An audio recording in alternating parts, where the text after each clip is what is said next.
with you. It's something that I've wanted to do for a long time. Um, if you are joining now or watching live or watching this months from now in some recorded space, I'm really glad you're here. Um, and we will get started in just a few minutes. If you are jumping on, please grab something to write with that might be on your computer, your tablet. But if you're like me and old school, if you see me looking down, it's just looking at my notes and any notes that I might take to help us in this space. I do hope that you feel comfortable to show up exactly as you are. It's one of the caveats of joining this community. As you know that I am coming in my full caregiver mode. You can see my crochet and flowers behind me. So uh, I'm showing up as I am today, and I hope you feel comfortable doing the same. So I'm just going to be quiet for a few minutes to see who jumps in. Please feel free to get yourself something to drink in that notebook.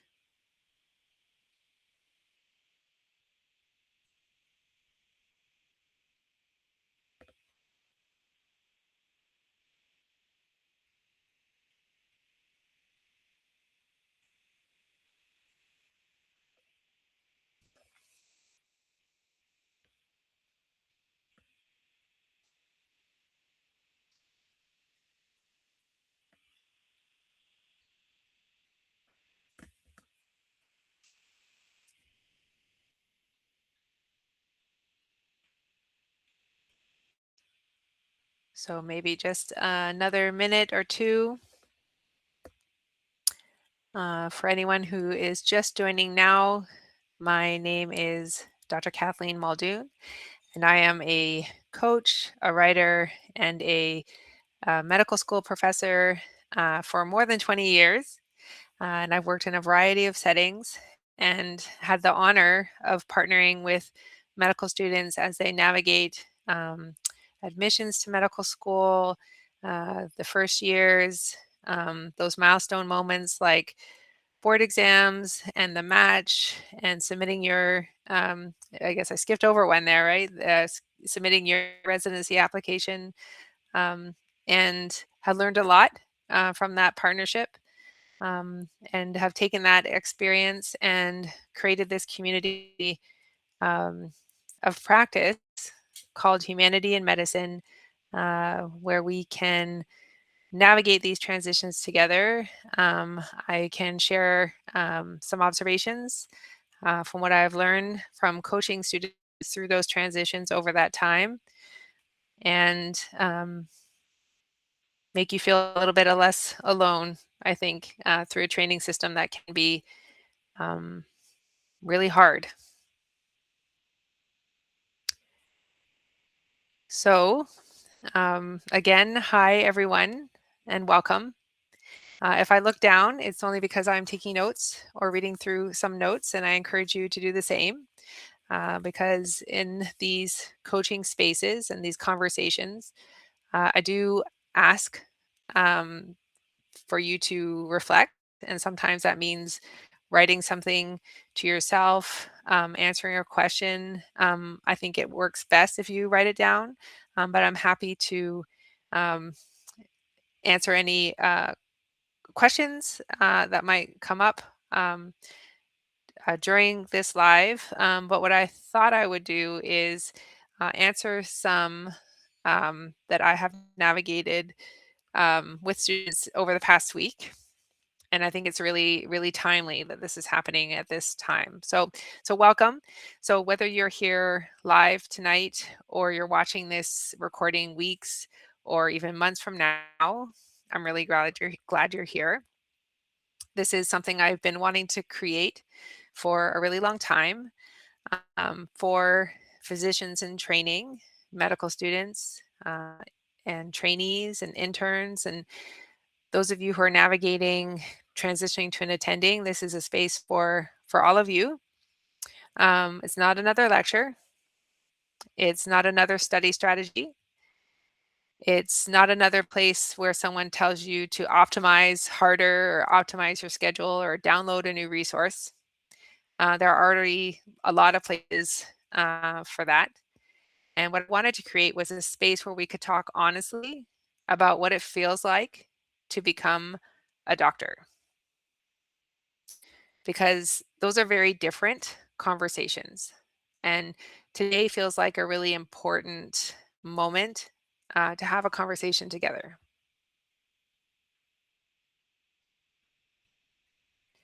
It's July, which means that some of you became interns just over a week ago. Some of you started third year rotations this week. Some of you are still studying for COMLEX or a STEP while your classmates have moved into the rotation space. Some of you are waiting for a score that feels like it's going to determine your whole future. Some of you are staring at a blank personal statement for your residency application or maybe for your admissions application package. Um, so I want to pause there, right? Because this is a place for a lot of different people, and you're all at different stages and moments at this calendar period of July. And as I was preparing for tonight, with in conversation with one of the students who is an early founding reader of Humanity and Medicine, I realized I should probably explain a word that I use a lot in my writing and coaching because it means something very specific to me, and I want to kind of explain the concept. And it's borrowed from my experience as a caregiver and as a parent. So if you're somebody who will be interacting with people in those patient populations, I think it's a useful terminology even to bring with you into your practice. Um, and it comes into focus for me as a partner to medical students and trainees as they move through their education.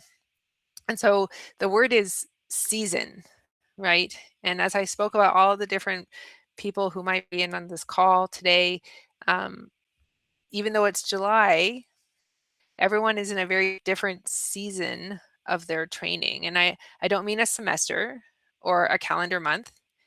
I don't even mean a stage of medical school. When I say season, I mean the particular work that life is asking of you right now. And sometimes that work is learning, sometimes it's recovering, sometimes it's waiting. At other times, it might be grieving, and sometimes it's beginning. Sometimes it's letting go of the picture your career was going to take or look like. So a season isn't defined by what year you're in or what exam you're taking. It's defined by what you're being asked to care. And the analogy of a season, just like in a year, right? Flow or transition into another kind of season. So the reason why this comes from parenting, right, is because sometimes when you're in the thick of something that feels really hard, like teething, for example, it's useful to know like this is just a season. This is that's your baby's not going to be teething forever, right? You're not going to be studying for board exams forever. You're not going to have a blank statement in front of you forever, right? There are endings to these different periods where you're carrying different things as you move through your training. Um, so that's why, for example, to bring it back to medical trainees, two third year students, okay, so they're both in the same year of their training, can be in completely different seasons. So one might be excited to start rotations, and another might be studying for a delayed board exam while watching their classmates move into a different stage. So the same year, but different seasons. And I think we create a lot of unnecessary suffering when we judge ourselves for being in the season we're actually in instead of the one that we wish we were in or think we should be in. And those situations are all very different. But underneath them, as students bring them to me um, in their very different seasons at this moment in time in July, underneath them, I think many people are asking the same question. And that is often, am I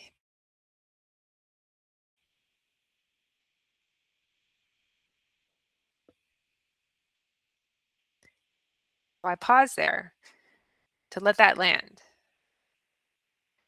So behind. I hear versions of that almost every day. Students usually say, I'm afraid, or they don't usually say, I'm afraid.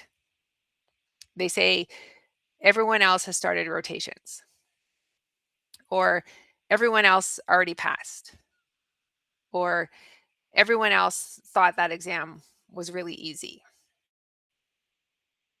or everyone else already submitted their applications and have their auditions lined up. So, what they're describing on the surface, they're describing logistics, but underneath the logistics is grief, it's fear, shame, comparison. Maybe that's the root of it all. Because somewhere along the way, your brain quietly translated someone else's timeline into evidence about your worth.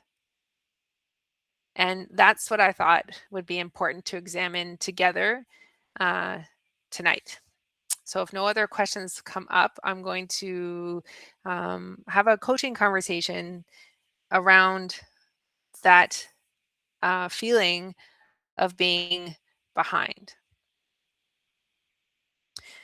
So again, if you have a notebook nearby, or even if you're just thinking, I'm going to ask you one question.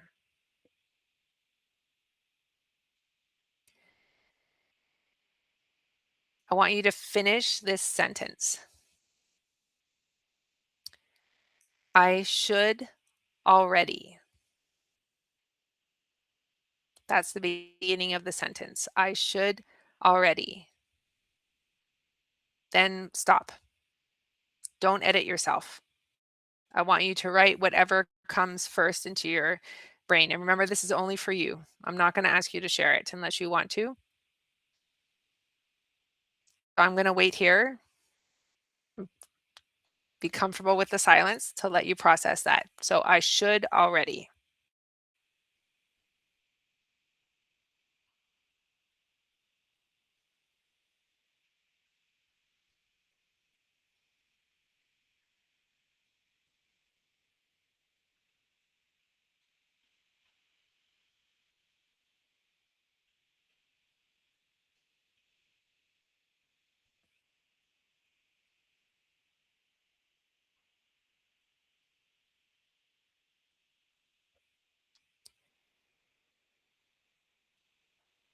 So I'm going to read out some examples that have come up in coaching sessions previously or that students have shared with me.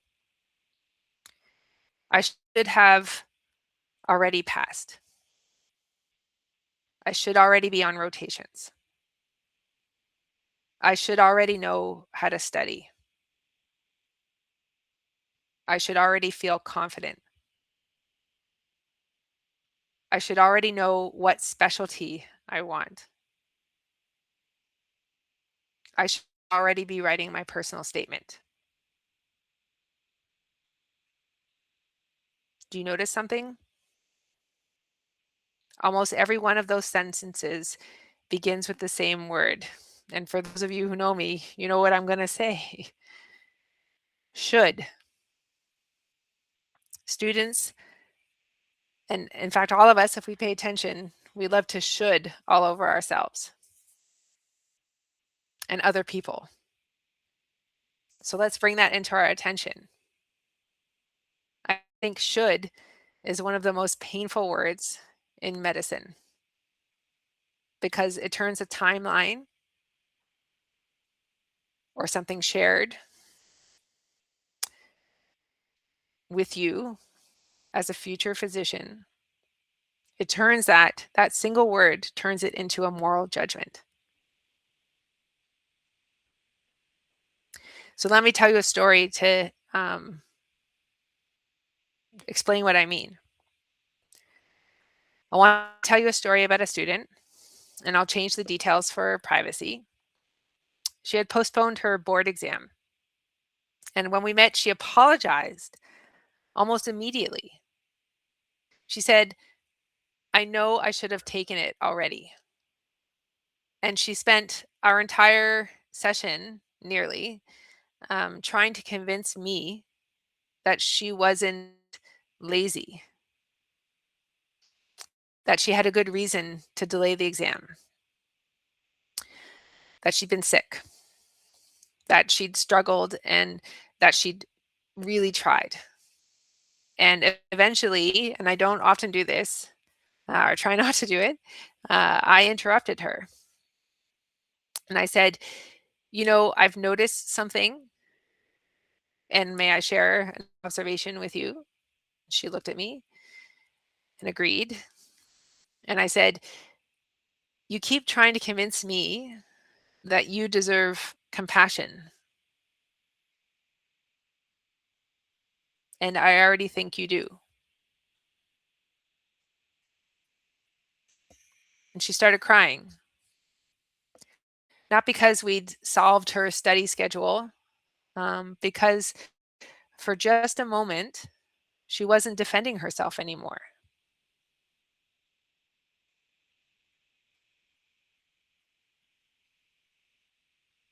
Think about what that means for you as medical students and people in your medical training. Can you translate that to why that's important to kind of bring that into observation as someone who is creating a safe space to partner with a patient on their health journey?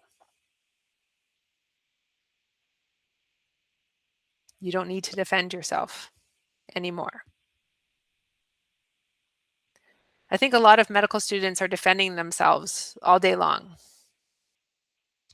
to faculty, okay, and I am one, to classmates, to family,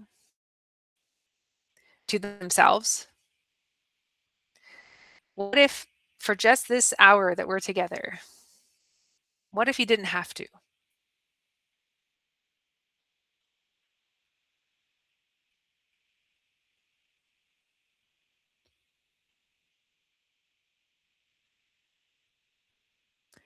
I spend a lot of time talking with students, which means I get to see something that social media doesn't show. And maybe you don't even see it really on your campuses, because sometimes we're performing when we're there.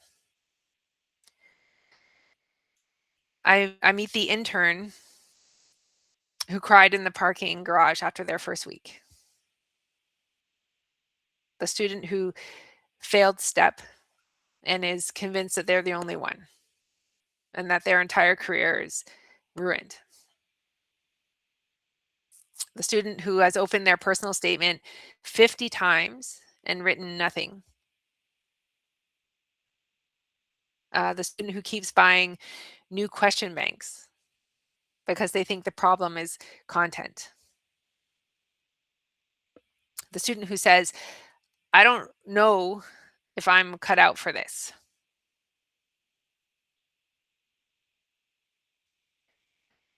What's fascinating is that almost every single one of them thinks they're the only one.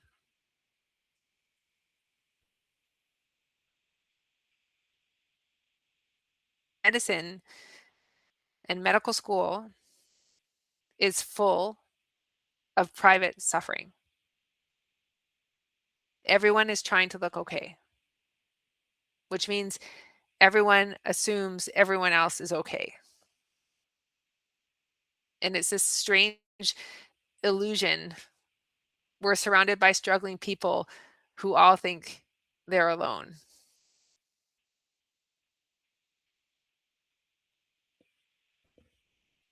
I wonder if you've ever felt that.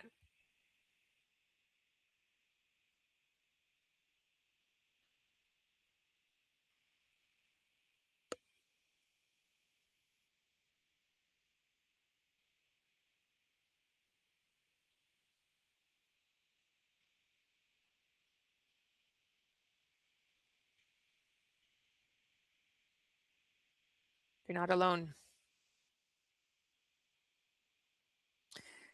This is where the spiral begins, not with studying, not with test scores, with a belief. The belief sounds like this: I'm behind. Once your brain decides that's true, everything changes. You panic,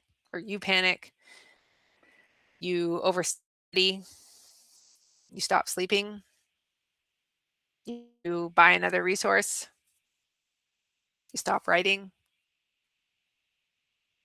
maybe you avoid emails. You compare yourself even more. The behavior isn't the problem, the belief is.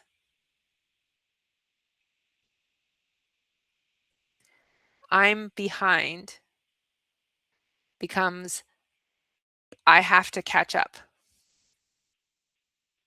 becomes I don't have time to rest, becomes I can't think clearly, becomes my score isn't improving, which then confirms, see, I really am behind. That's a spiral.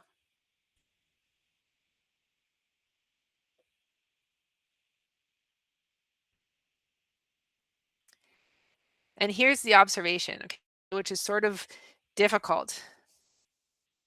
The spiral can feel really productive. It feels like urgency,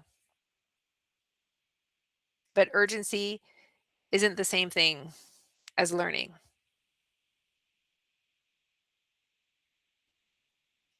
In fact, it can get in the way of it.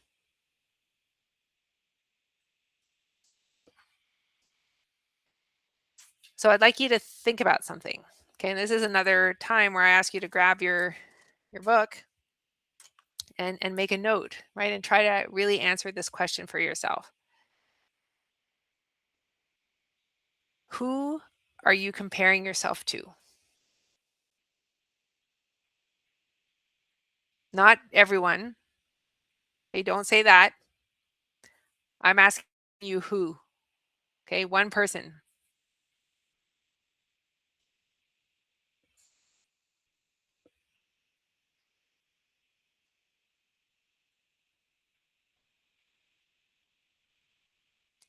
Maybe it's the classmate who passed. Maybe it's your roommate. Maybe it's someone on Instagram. Or maybe it's the version of yourself you imagined 2 years ago.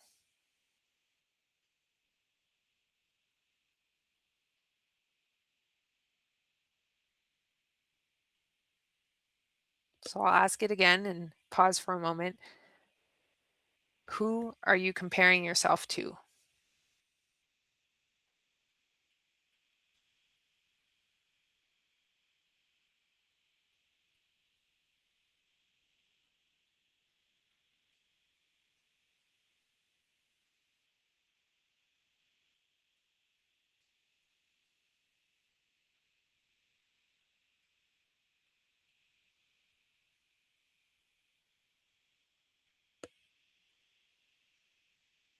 Remember, this is just for you.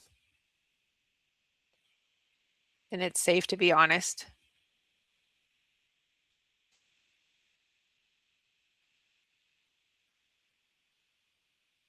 So, what happens if, just for tonight, you stop using their timeline to evaluate your own life?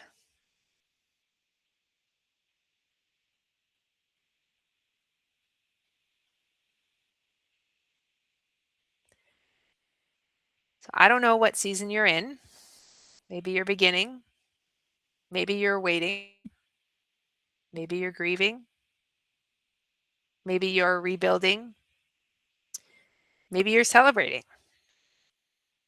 None of those seasons is wrong, they're just different. Nature doesn't apologize for seasons. Winter isn't failing because it isn't spring, and seeds aren't behind because they're not flowers yet. They're doing different work.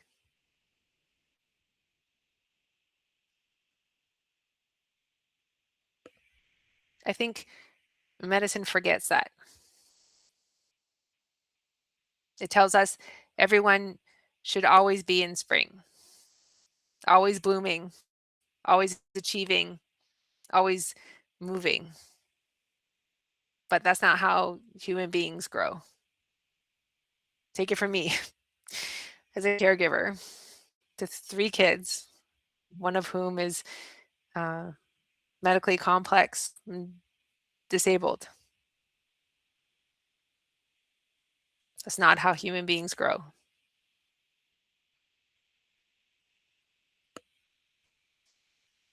So I'd like to leave you with 3 questions. Instead of asking, how do I catch up? Ask, what season am I actually in?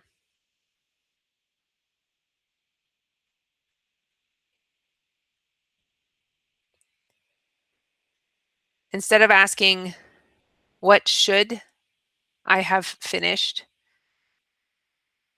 Ask, what matters most today?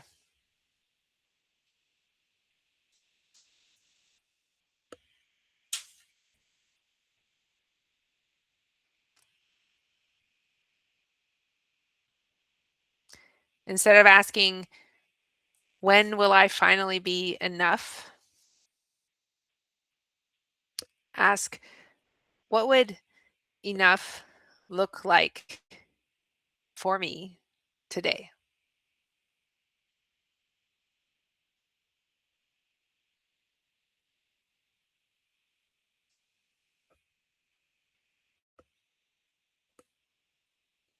Maybe enough today is 20 questions. Maybe enough today is taking the afternoon off because you're exhausted.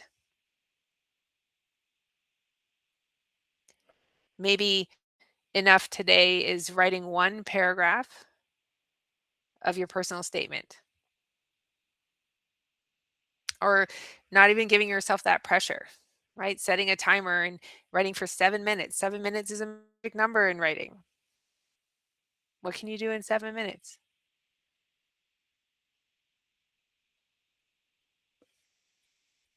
Maybe enough today is simply deciding not to quit.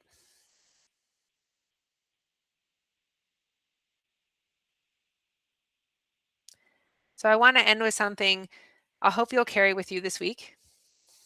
Medicine has a way of making life feel like a race.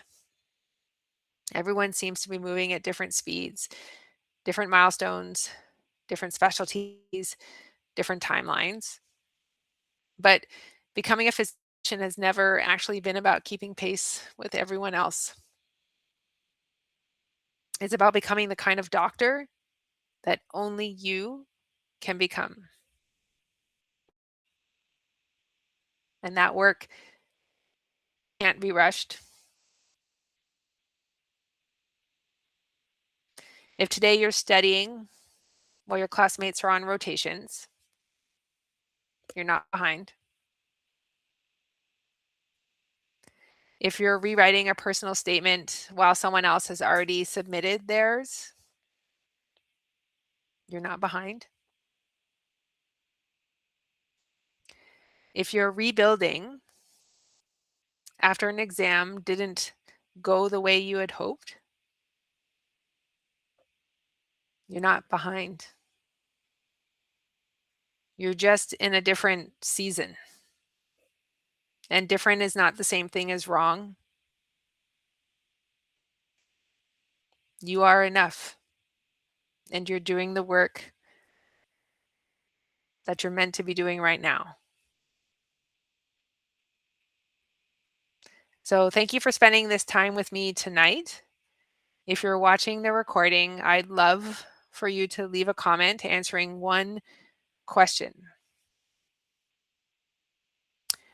What should are you ready to let go of? I'll be reading everyone. So thanks for being here. I'm so glad you came.